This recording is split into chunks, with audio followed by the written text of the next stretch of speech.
So traumas aren't always just this big thing. It can just be lots and lots of little things where you just didn't get enough support, where you had to stay in that fight and flight, in that sympathetic nervous system. And eventually we get burnt out, right? And you drop into dorsal vagal collapse. So you're just never in that lovely parasympathetic, calm, rest and digest state. So that's where you kind of want to live Yeah. most of the time. Hello and welcome to today's episode of Cancer Cured Me.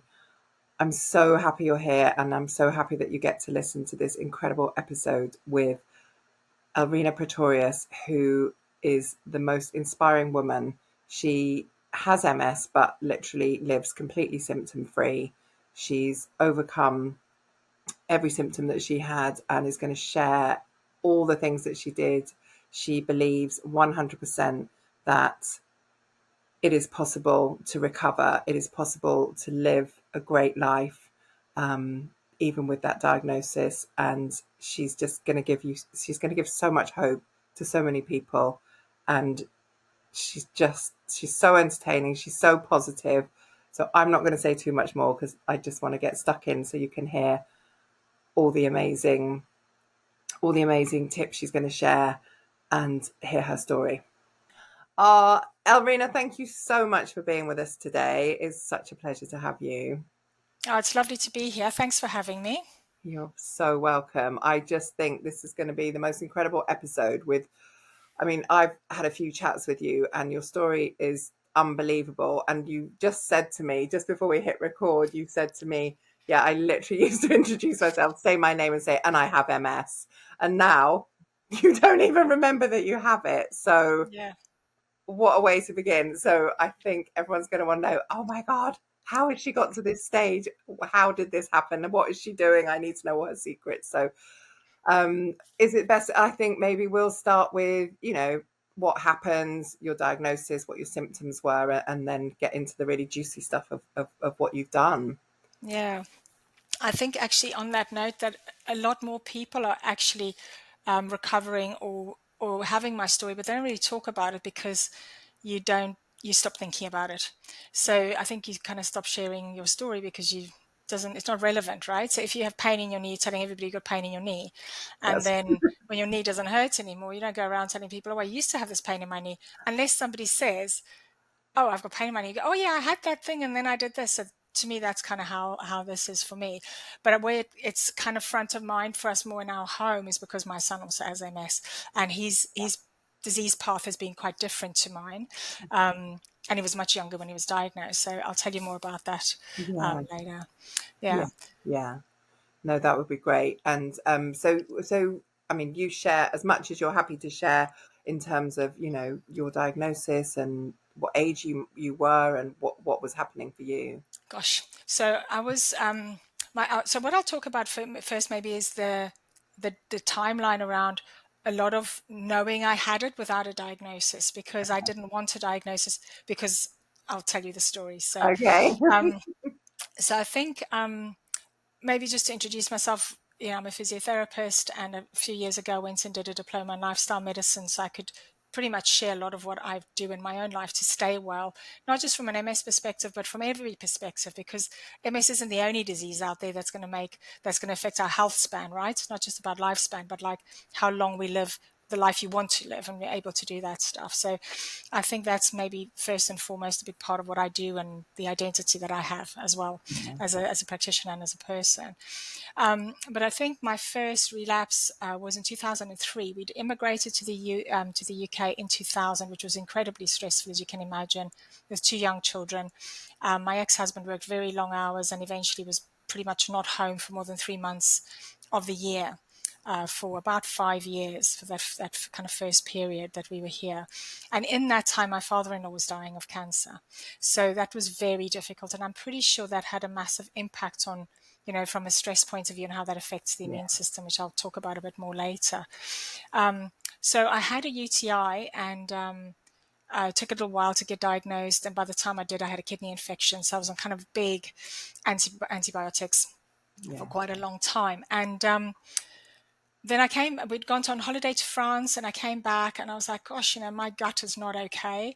And I assumed it was the antibiotics, because the food there just was, not, my gut did not like it.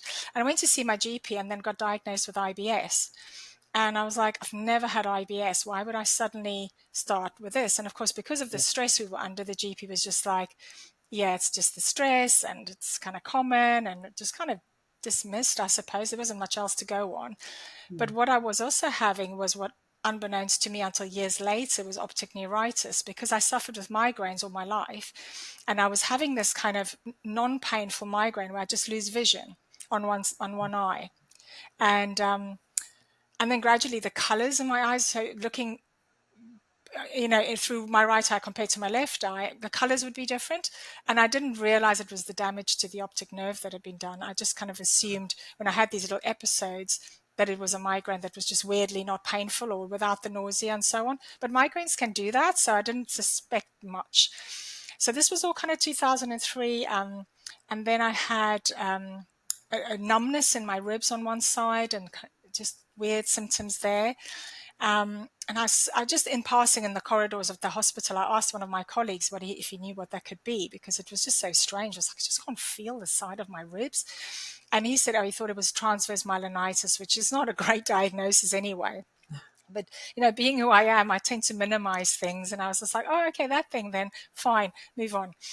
And then I developed a sign called Lemaitre's sign. So people who've had brain inflammation will know what I'm talking about. It's quite common in about 10 or 11 horrible things that can go wrong with your nervous system. And what it is, if you look down, is you have this incredible fizzing right down to your feet. So it feels like you're being shot into your feet, like down the spine. And I saw another consultant in a corridor, and I was like, I've got this weird thing when I get into my car, because my car used to get up into the car. It was Previa, really high. And I'd get up and have to drop my head to get into the car. And he said, oh, that's called Lemaitre's sign. It's not good. You need to have that checked out with a neurologist, because he wasn't a neurologist, but he was good enough to know that it wasn't good. Yeah. And I mean, I was traveling backwards and forwards between South Africa to see my father-in-law. So while I was out there, having only been here for a few years and not quite trusting the medical system here, I'll be quite honest about that. We South Africans tend to only want to see South African doctors and South African dentists and South African physios. That's what keeps me so busy. And I went to see the neurologist while I was out there, and they did a full scan of my whole spine, and they found a lesion at the time. But at the time, because there was only one lesion, and the one in my spine lower down, they weren't sure was a lesion. So that's the one that caused the symptoms down the side of my ribs. Right. He said to me that I had two options. It was either Lyme's disease or MS, because they'd ruled out, by process of elimination of the scans and all the testing they'd done, all the 9 other things it could be, like brain tumors and all sorts of horrible diseases. So for me, it was the best case scenario at that point. My testing for Lyme's came back negative. So MS was kind of my best case scenario with the symptoms I had. So by the time I got diagnosed many years later, I knew I had it. So I kind of just lived with it as it was, because to get a definitive diagnosis, you need to have more than one lesion in your brain, and you need to have what they call oligoclonal bands in your blood test, in your spinal fluid, that matches what they find on the scan. So that's your definitive MS diagnosis. Right. But I didn't want the lumbar puncture because I've been really traumatized by a spinal block I had with my second C-section. So I didn't want anybody sticking any needles in my spine at any point. So I thought, if I never have a diagnosis, I don't care, because nobody's ever sticking a needle in my spine again. So I then kind of lived with it. I had to go see a neurologist in the UK, coming back to confirm the diagnosis. And I'll never forget, I saw a neurologist at Kingston Hospital who had a chap there, or a lady with him, who was obviously studying neurology as well. And he basically told me to my face that I'd made up my symptoms. And that was with a scan that showed a lesion. But at this point, you can say most people will have some kind of lesions in their brain, and you're just going to find it as an incidental finding, right? But then you've got to put that with the symptoms, and it just shows you how women are dismissed so often. And I said to him, but I'd never heard of Lemaitre's before I got it, this weird sign, which I still had really badly. In fact, that was my last symptom to disappear, was the Lemaitre's. And he just said, well, you're a physio, you must have heard about it somewhere, and I was like, but I haven't. So I don't know what you're talking about. But he dismissed me, and I think to some degree I didn't mind that he dismissed me because I didn't want to acknowledge that Right. this was going on, you know? Yeah. So a year later, I had severe cog fog, my gut issues, bladder issues. Yeah, fatigue was awful. You know, I was struggling. You can imagine my husband wasn't at home. I had kids that were 5 and 7, I think. Um, and just I used to come home in the afternoons and collapse. And I literally couldn't walk up the stairs. And I just sleep till 8 o'clock, and then I'd have to get them ready for bath and bed and homework. And it was absolutely awful. I still feel quite horrible when I think about that time of my life because it was so dark. You know, there was no help, there was no support. Mm. It was not great. Are you still there?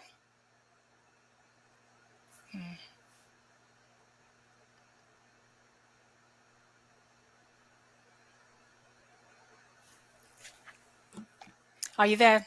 Sorry, I I'm lost my here. internet connection Yeah, for I a lost moment. you for a second. I was like, Yeah. no. Yeah, I think just said my internet was a bit unstable. Oh, So I was that's just saying that my, those few years were really difficult with young children, and I was a really shouty mom because I was so tired all the time. So if they didn't listen the first time, they'd be shouting straight away. And there's a lot of regret around that time, but it's what you're doing what you can do. You're doing the best you can do, and it wasn't good enough, but it was the best I could do at the yeah, time. yeah, With absolutely no help, and. I then went, I saw there was a private neurologist that had started at the hospital that I worked at. yeah, And I didn't know the name. And I thought, great, it's not somebody I work with because I didn't want anybody to know that I worked with that this was going on for me. And I booked to see him kind of, on the sly. And I went in and it was the same guy I'd seen in Kingston on the NHS. oh, And he didn't recognize me, but I recognized him. And he just basically told me that I was imagining it. And.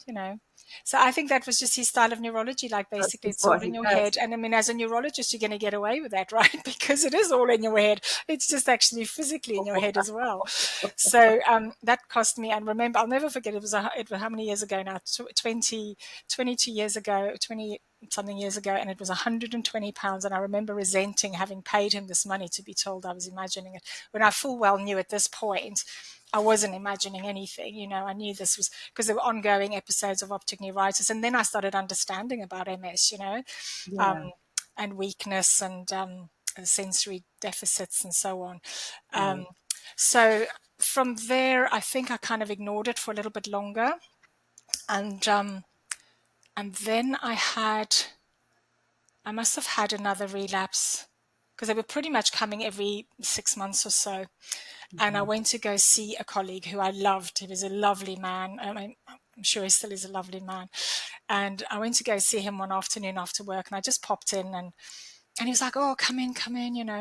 And then he did some testing with me, and he was like, "Yeah, I think this is what's going on. Let's send you for another MRI." So at this point, I hadn't had an MRI for a few years since the one in South Africa, Right. and then had the MRI, and there were several lesions at this point because, of course, all these little relapses were causing damage to the brain and so on. And and he said to me, "What do you want to do?" Because to have an actual diagnosis, a definitive diagnosis, we'd want to do the lumbar puncture. And I said, I don't want to do that. So he just managed me without a diagnosis and without any treatment because I wasn't willing to try anything at that point. And I'm quite grateful for that because had I had a diagnosis when my spine went, which was a completely separate issue, Right. I don't know that I would have survived that because I think if you're in denial, I used to laugh at my GP. So I used to say, denial isn't just a place in Egypt, right? You can go, you can just kind of hang around in denial for a while, just don't set up camp there. She was I fantastic. love that. And but what had happened with my back, I'd had a disc herniation years before, and it got to the point where it was so bad that for 4 months I couldn't sit, I couldn't sleep, I could barely eat, I couldn't sit on the loo. So you can imagine what the impact of that Oh, was. wow. And I went to go see the neurologist because I'd moved to where we are now, but I'd kept my neurologist where I was. So it was a good hour and a half drive. And I went to go see him, but of course I could barely walk by the time I got there. And I must have looked awful. And he had me help me onto the bed and he had a little poke around my belly. And he was like, "When was the last time you'd been to the loo?" And I was like, "About 3 weeks because I can't sit." Oh, So he marched me Oh, straight down to the MRI machine, had an MRI done, and I had back surgery literally the next week, wow. because the disc was so bad and it was obviously compressing things. So I had the surgery. Thank goodness for the neurologist who referred me to the neurosurgeon who did the surgery. And it was a year later, and I'd recovered from surgery from that horrible time, that I had a relapse. I was flying to Portugal, and just before I went, my meet was mental because I hated flying. I was really stressed. And I remember sitting down and feeling like somebody put cuffs around my ankles. And my balance was pretty shocking anyway at that point. It was kind of, my balance was just rubbish because of the weakness in my legs. And but this was another level. And I called my husband from the plane just before we took off, and I said to him, I kept checking that there wasn't something around my ankles because it literally felt like two cuffs. Yeah. And I said to him, just make sure we've got insurance because I'm about to fly to Portugal and I don't think I'll be able to walk by the time I get there. And that's exactly what happened. So I got to Portugal, and my sister lived there and my brother-in-law, and he took me to a neurologist there who did another scan, and he said, look, if it's wagging its tail and barking, it's probably a dog. And that's how I got my definitive diagnosis. Wow. So I came back and had the lumbar puncture, and then got the diagnosis. So that must have been about 2009, I think. So Okay. from 2003 to 2009, lots of little relapses, lots of Yeah. fatigue, cog fog, weakness in my legs, word blindness.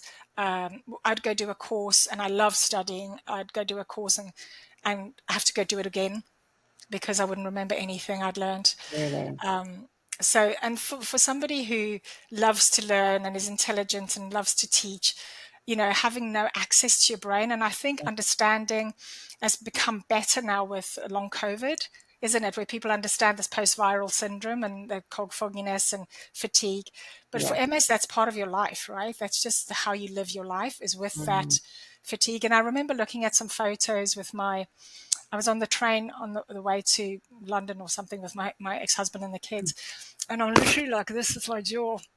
Because I'm like, I've just got to get through this day. So instead of having a fun day in London, you can see the tension in my jaw just thinking, I've just got to get through this day. And I think I lived my life like that for years, just Wow. that severe fatigue.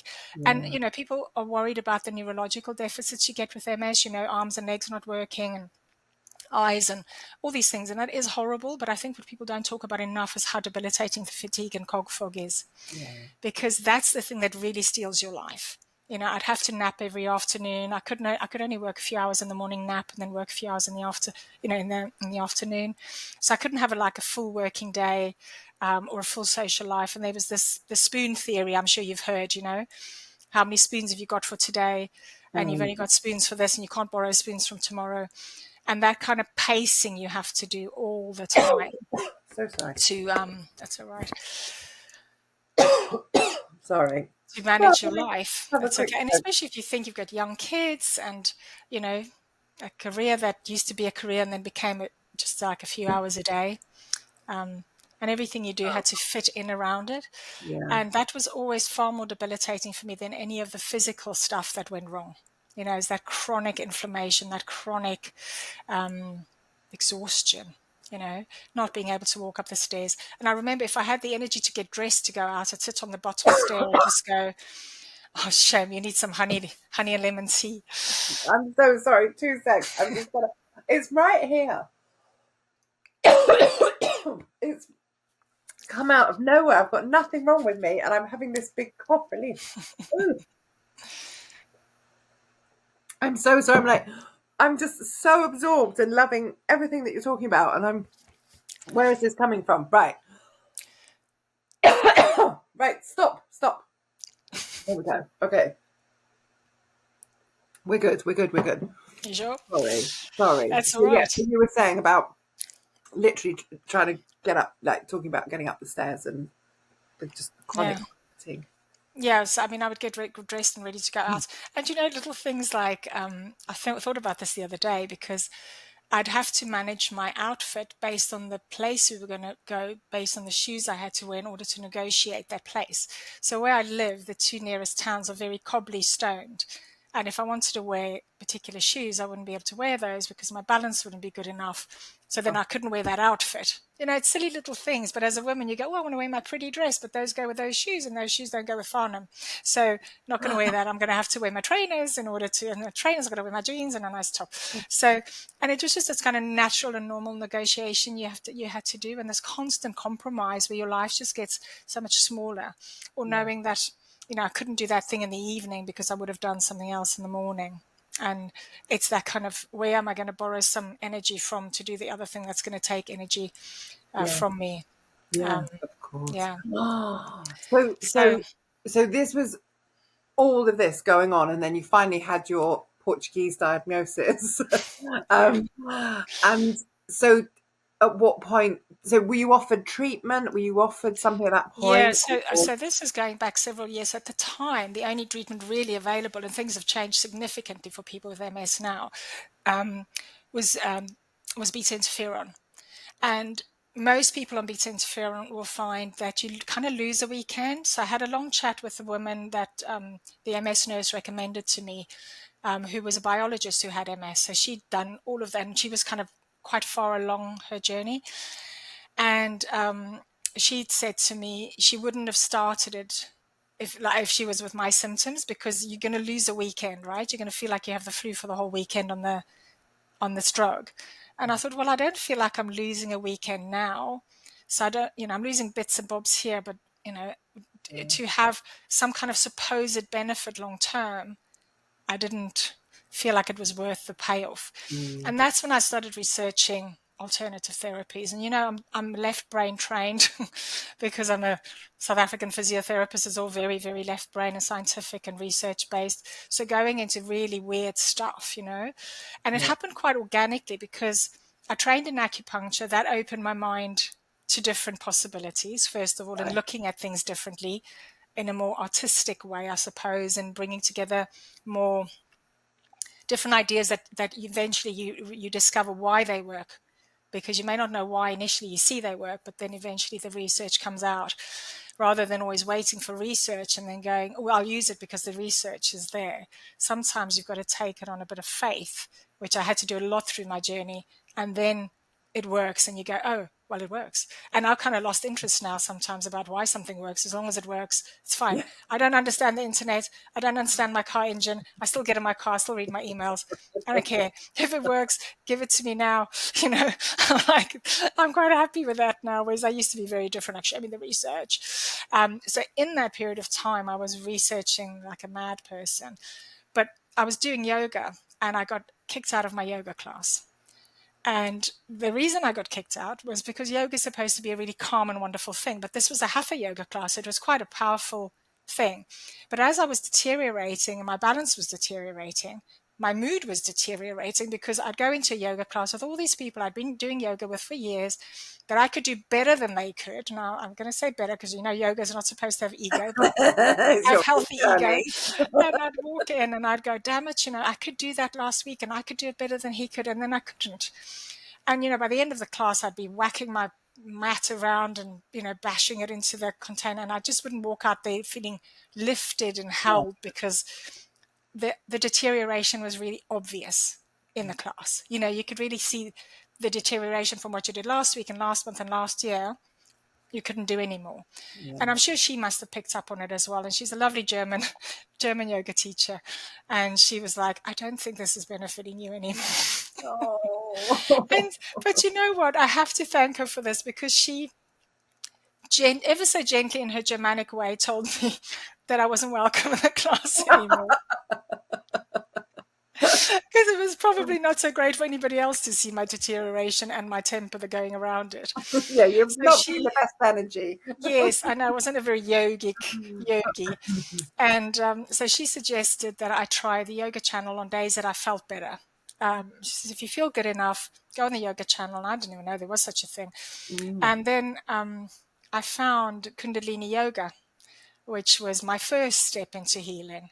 And I'm still a huge fan, because now that I understand I'm neurodivergent, I understand why I can't meditate and sit still, right? But in Kundalini yoga, you're chanting, you've got some kind of mudra and some kind of mantra. So your hands, your body's moving in some way, you're saying something, you're breathing in a particular way. So there's a lot going on Yeah. while you're meditating. Now Yeah. that works for me as a person with hyperactivity. So, whereas just sitting still, my brain goes mental. So that's not relaxing for me at all. I'm better now, I think, but I wasn't great at the time. But I found my very first time I chose a workout by Maya Fiends. And the reason I chose the workout was because her surname was Fiends or Fines. I don't know how you say it. Yeah. Like Ray And I was Fiennes, like, I'm thinking. I'm Googling if she's part of this family, right? Because she's some kind of celebrity, which she was. She's married to somebody somewhere. And so I thought, well, I'll do this. And what I didn't realize is how life-changing that would be. So it Yeah. was half an hour of Sat Kriya. Now, if anybody knows anything about Kundalini Yoga, you start off with 3 minutes of something, then 11 minutes. I don't even know that you do maybe 31 minutes and then you go to 90 minutes or something. So if you're doing a Kriya to start off, you're going to start with 3 minutes. Now, I knew nothing about Kundalini Yoga and it was a 30-minute Sat Kriya. So I sat there doing this Kriya for half an hour because that's what I've been told to do on this thing. And I went to have my afternoon nap and I had the weirdest experience. And I don't even know if I want to say it on here because it makes me sound mental. But if I Sure. hadn't had this experience myself, I would not believe someone. I literally felt like I was, when you've been in the ocean all day and you've got that feeling of floating. And I Mm. wasn't quite asleep. And I had a real vision of these snakes coming from the base of my spine and spiraling out the top of my head. And I sat bolt upright and I was like, what was that? And then I told one of my trusted patients I'd had this really weird experience. Have you ever heard of such a thing? Because she did yoga, and she said, "Oh, that's the Kundalini," because they sit at the base of the spine. And I thought, "Oh, she must have mentioned it somewhere in this video because how did I make this up?" And I rewatched it 3 times, and not at any point did she mention any of this. And I just had this really weird experience. So I then had leaflets dropping through my door from somebody teaching Kundalini yoga, which I had never heard of before. Wow. So it kind of followed me rather than Yeah. me following it. And I started doing yoga with this lady for a year, one-to-one for a year, and then just continued my own practice after that. And that gave me the energy because I knew that if I needed energy, I could go do 3 minutes of left nostril breathing. 3 minutes of Sat Kriya would give me the energy to get through a morning or give me the energy to get through the afternoon. So, and now that we understand more about breath work, we understand why that works, right? If I was Exactly. anxious and whatever, I could do it was right nostril breathing for energy, left nostril breathing for calm. So I didn't understand what the hell I was doing at the time. But as I say, I'd kind of lost interest as to the medical side of things where So people were am telling me you could take these horrible drugs. And I was like, I don't want to do that. Just finding something else. So Kundalini gave me a real improvement. I saw an acupuncturist for some time who helped me a lot as well. And I was the local college here used me as a model for their students as well, which was always quite interesting because of the questions the lecturers were asking, suggestions they made for treatment. It was such a different view of the disease than it is in the Western world, right? It was like your immune system needs modulation, not knocking out. The way we look at it in Western medicine is like Yeah. your immune system's wrong. Let's break it down and it'll fix it again. Whereas in Eastern medicine, you look more like how can we work with the immune system in order to modulate it and give it an environment in which it can heal. Yeah. And our whole body, I always just say to my patients, your body is doing the very best it can with the environment you've created for it. The physical, the emotional, the chemical environment that your body has to live in, you've created, or the society's created, your thoughts have created. And that's really where the empowerment comes from, because once you understand that you're in the driver's seat here to a large degree, you can take responsibility, but then you can take control. And I'd much rather be responsible for something and be able to take control than be a victim of something. That's just my personality. And I understand for some people that's really hard to hear, because especially if you've got something like MS, where you've felt disempowered, where you've been frozen in fear. These are the kind of personality things that happen with people with MS, and particularly from an acupuncture point of view. It's very difficult not to feel like a victim. It's very difficult to feel like you can take control of this disease. And I get that. And I can tell you it wasn't easy for me either. But if you don't get there, you are not going to get better. Yeah. And Yeah. I know that's tough to you, and I'm sure for you your own journey has been similar. um I'm so sorry. do you want to go grab some Great. water? I'm contemplating getting water because I don't know why it keeps happening. I feel like I'm releasing as I'm listening to you because it's my sister, the one with MS. Mm.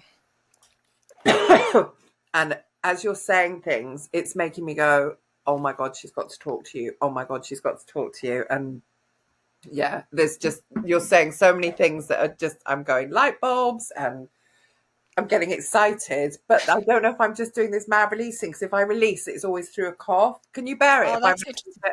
Yeah, Yeah. can you Do you want bear to it? go I'm grab not some your water, or do you time. just want to keep coughing? Or I can just keep coughing. Let me. Oh, I thought someone was hammering at the door. Sorry, 2 seconds. Do you know what I'm going to do? I'm going to actually blow my nose.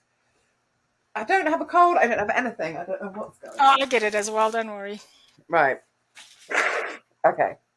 No, I just want to keep going because it's so good and I'm conscious of time. Right.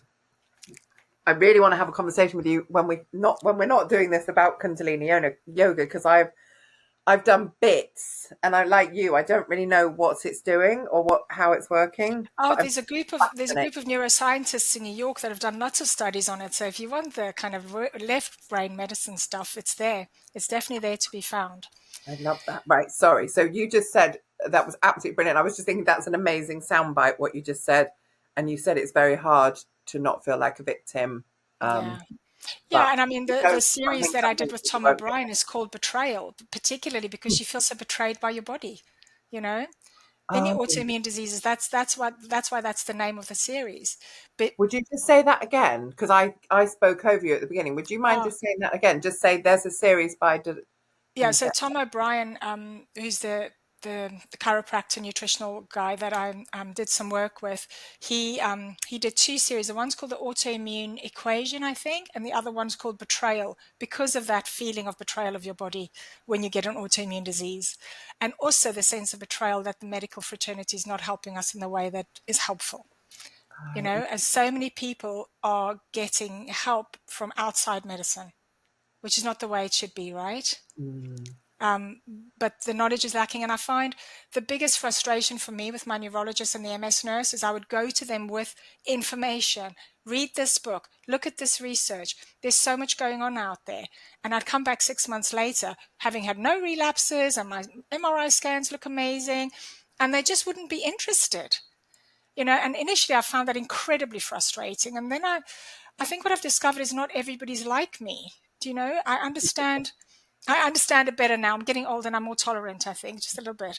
But I think what I'm finding is that not everybody wants to do the work that you need to do to get better, yeah. or they don't have the capacity, or they don't have the support.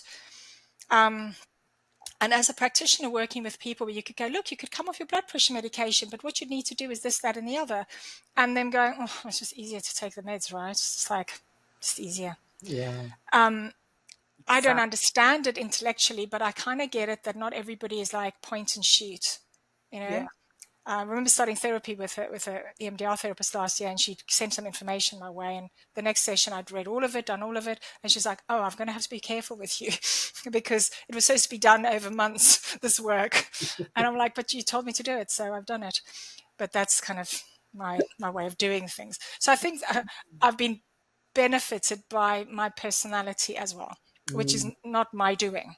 That's just luck. Yeah, but also you are taking responsibility for your own health, aren't you? You're doing. I mean, I totally agree with you. I'm 100% in on your wavelength as regards there is another way to deal with stuff because I always come back to saying, I had cancer because there was something going on with my body that it just wasn't happy with.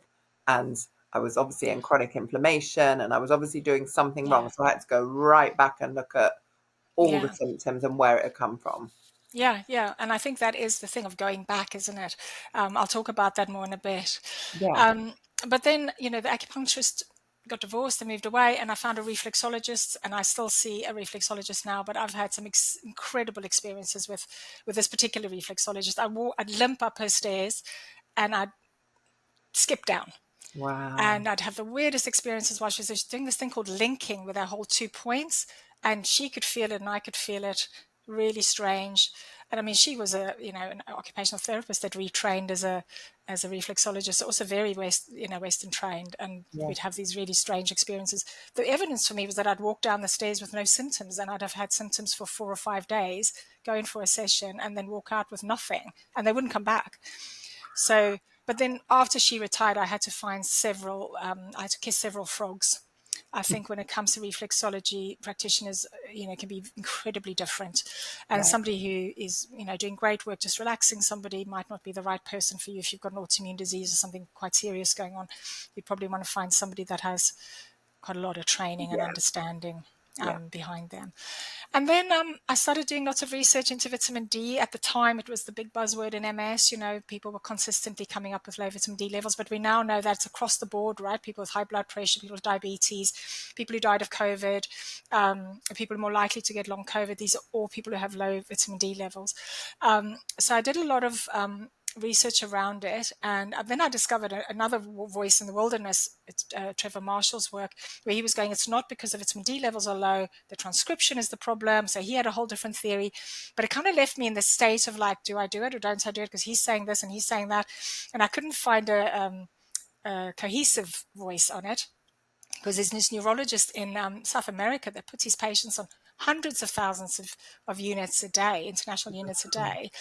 And then understanding that MS is a steroidal hormone, I'm like, of course he's getting great results, because if you're putting somebody on steroids, which is kind of a treatment for MS, when you're having an active relapse, then you're going to have great results. So I was like, okay, no. So that kind of threw me a little bit, because I was like, oh, this sounds great. Maybe I should be doing this. Where do I get a GP to prescribe me 100,000 units a day? And then my GP actually did agree to the Marshall protocol, which was a different drug, a blood pressure drug, to help with the transcription. But it was in that time that I met Anthony Haynes, who was the nutritional therapist, the functional nutritional therapist I worked with, who's been incredibly, I can't thank him enough. Can't thank him enough. Oh, And I think initially I met him, and I didn't initially like him very much, because he seemed quite arrogant and a bit like, I can help you with that, And I thought to myself, I don't have, and you're going to have to forgive me for this, but like, I don't have yuppie flu or ME, right? I have got MS. There are holes in my brain, you know actual on MRI you can see, which I now understand so much better. And as I said, fatigue was the biggest thing that has affected my quality of life over the years. So I really feel for people who have chronic fatigue and ME, because mm, you have no life. And nobody understands what's going on for you, so it's even worse. And now that we have long COVID, I'm so grateful that that's happened. It sounds awful, but I'm so grateful, because it means the funding is going into understanding the inflammation that sits right. underneath all of this, right? So anyway, I ignored him, and I put his card in my wallet, thank goodness, and I ignored him. And about 4 months later, I was in hospital. I'd had a relapse, and I'd lost the use of my left arm. I'd had severe neck pain, and then my whole left quadrant went, so I couldn't feel my left side at all on my arm. And my son had been home a weekend before. He was at boarding school in Suffolk, and he had what I thought was Bell's palsy. And I sent him back to school because his GP was at school. And I was like, just go see the GP. I think you've got Bell's palsy. Let them sort that out, because he was showing a little bit of symptoms on the left side of his face. Yeah.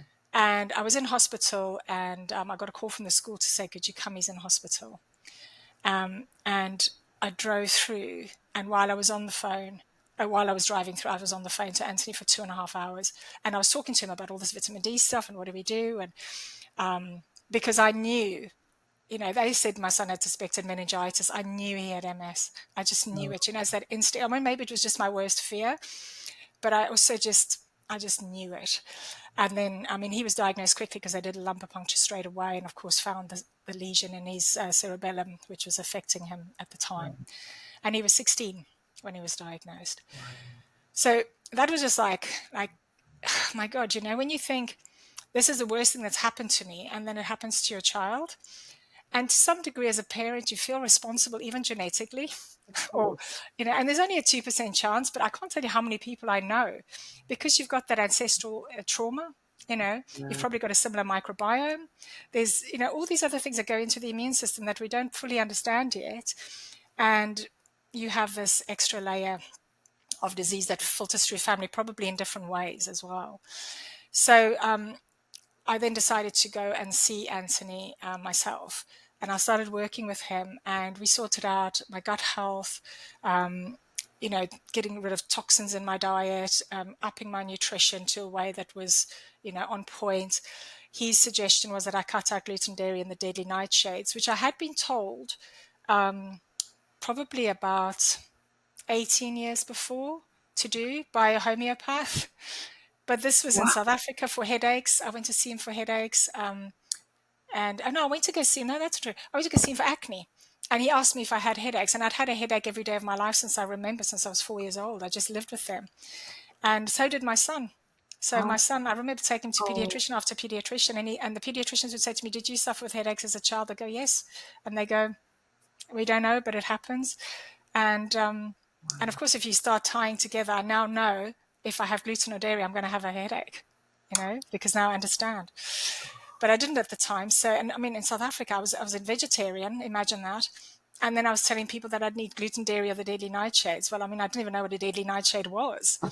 For people watching, it's potatoes, tomatoes, peppers, and aubergines. I lived on a jacket potato with tomato and some feta cheese. That was my lunch every day. That was my Oh my God. my thing I ate. So no wonder I didn't get any better and got worse. And I often wonder if I'd cut that out then, if I would have gone on to develop MS. Do you Yeah. know? I don't Yeah. know. There's Interesting. no life isn't a dress rehearsal, so you don't know. Mm. But within 6 months, all the little bits of neurological things that I'd kept from every relapse, numbness under my feet, balance problems, fatigue, cough, fog, bladder, bowel issues, the left arm that had very severe neurological fallout and some sensation, that were gone, Wow. and they haven't come back. So what I would say now, if I ever have symptoms, that would be something like numbness in my first three fingers. It lasts for a day or two. It would normally be because I have eaten gluten or dairy. So to me, it shows me that it's not an MS relapse. It's a reaction to a particular toxin my body's having. Okay. Yeah. Yes. So if I have dairy, 2 weeks of fatigue, not worth it. And I can't believe I lived like that. I lived like that. So that's quite crazy, isn't it? That's incredible. Yeah. So you wanted me to touch a little bit on the hormone side. I think MS is 3 times more prevalent in men than women because testosterone seems to have a protective effect, but as does estrogen, because it helps to modulate inflammation, and progesterone, it's neuroprotective, and progesterone has a modulating effect with inflammation. So what I found in my cycles, I have endometriosis as well, is that my symptoms were always worse when my estrogen was dropping. Right. And I spoke to my GP about it. I said, could I just stay on the pill all the time so that I didn't have a cycle? And she wasn't keen for me to do that. But I thought that would have been quite helpful. But that was just kind of my thinking at the time. And now that the research is coming out, I'm going, that was pretty good thinking actually for Yeah, somebody who didn't know you much run about it. hormones, so kind of because I could feel it in my body. And then going through menopause, many women's MS goes mental in menopause because of course your estrogen is way up, way down, and it's those changes. Wow. Um, but I mean, I've managed to get through it. But what was interesting is the symptoms of perimenopause, the fatigue, the cog fog, the word blindness, all of these things. I was like, oh my God, is it MS? And then understanding perimenopause better, going, no, this is just, I was prepared for all this stuff because I've got strategies around word blindness. If I can't find the word for shoe, I will tell you the thing with the sole and laces, I'll get there in the end. You'll understand what I'm talking about, but it may not be the actual word until somebody else gives me the word. And I tell my husband he speaks menopause. Yeah, The that's thingy, typical language, the right? thingy. Yeah, but I think that's something that the research is ongoing because they are finding that there's definitely a hormonal impact on Mm, the immune system for women. Because of both estrogen and progesterone, and then that testosterone that has that protective effect for men, because they tend to have a slower progression, men overall, right. but they are looking into do they actually put women on some kind of HRT to help with the symptoms. Ah, But it's not interesting. become a therapy yet. But now there's so many therapies. My son's story is different. I won't go too much into it, but it has been different. He's on a similar diet, but has more exclusions than I do. Um, And I often think that his story is different because he didn't do the energy work I did with Kundalini yoga, acupuncture, reflexology. And I think that's probably what has made the difference between my progression or lack thereof and his. But his disease kind of stopped in its tracks a few years ago. And then he's had one relapse since then, which is exam stress. But he's had some disease modifying therapies because our feeling was, and his decision was at the time, he's young. And if any big relapses were to take something vital out, if we could find any way of doing belt and braces, reduce the inflammation in the body with, bringing the toxicity down in his diet Yeah. and, healing his gut, but also having that belt and braces of having the medication. So, and that's what he's done. But the thing is, if we look at him, he's 28 now, and his progression was much slower than they predicted at the beginning due to the first relapse he had and how severe that was. I mean, the prediction at the time was that he'd probably be in a wheelchair quite quickly. Not that they like to tell you that, but, I kind of was like, tell me what I'm dealing with here. Yeah. And he's fit and healthy. He's just finishing his uni degree. It took him a little longer to get there than most people because of his delays. It was mostly his vision because he couldn't read. He couldn't track with Right. vision. But he's good now. He's Yeah. good. So I think the other thing I quickly wanted to touch on before I go off is understanding stress and trauma Right. in your life. I want to hear this. There's a field of study called PNEI, psychoneuroendocrine immunology. Okay. And if you look at the Bessel van der Kolk book on the adverse childhood experiences touches on that. Gabor Mate's books touch on that as well. In terms of if there are traumas that affect the psycho, that's going to affect the neurological system, which affects the hormone system, which is affecting your immune system. So it's that knowing what's me and what's not me. It's the same with cancer, right? If your immune system has always had to do the fawning, like there's no definitive, this is not me. Yeah. So anything can come into the body and you're not protected from that. Yeah. So understanding the stress response, obviously fight, flight for trauma, freeze for trauma with that dorsal vagal collapse, and then the fawning response as well, which is women, again, coming back to, we talked about the hormones, but is it as women that we are taught to fawn more so Yeah. that we can stay safe, right? With a threat that is bigger than us. Is it that we have to make ourselves smaller, make ourselves more accommodating, and that affects your immune system? Yeah. And Yeah.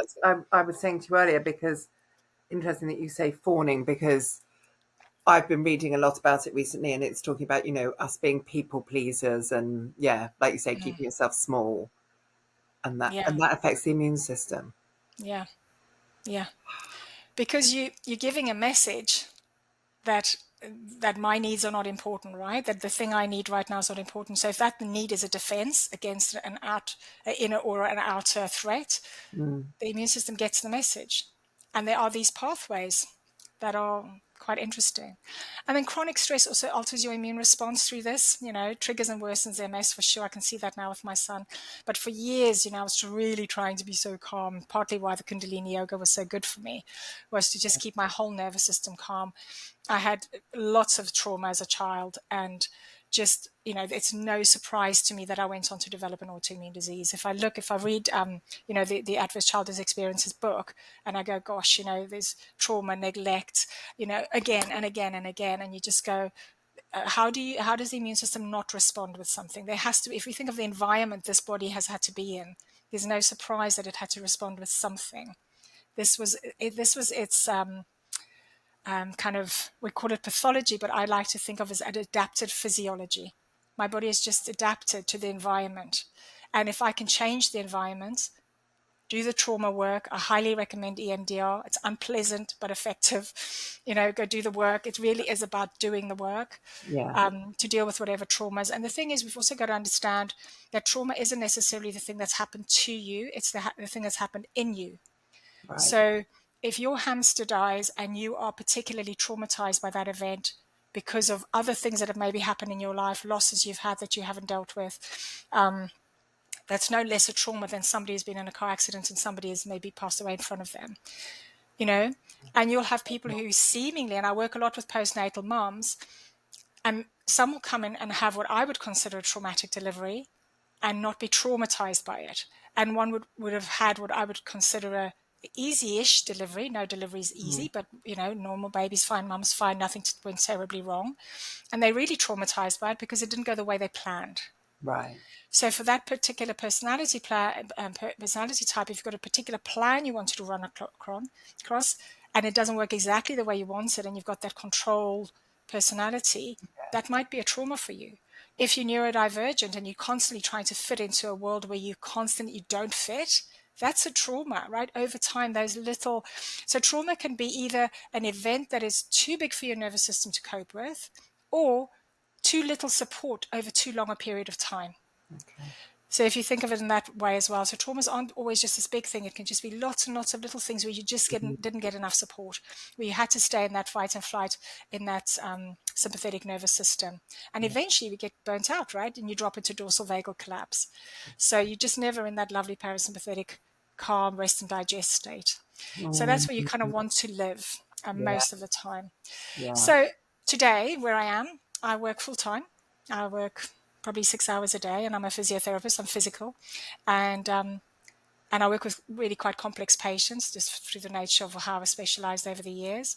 And I do my health coaching as well, which is my passion because of my own healing and seeing the Cool. impact you can have in your life by taking control, and just education, empowerment, and then applied knowledge. I always say knowledge isn't power unless you apply it, right?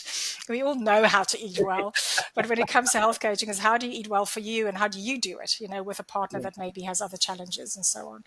Yeah.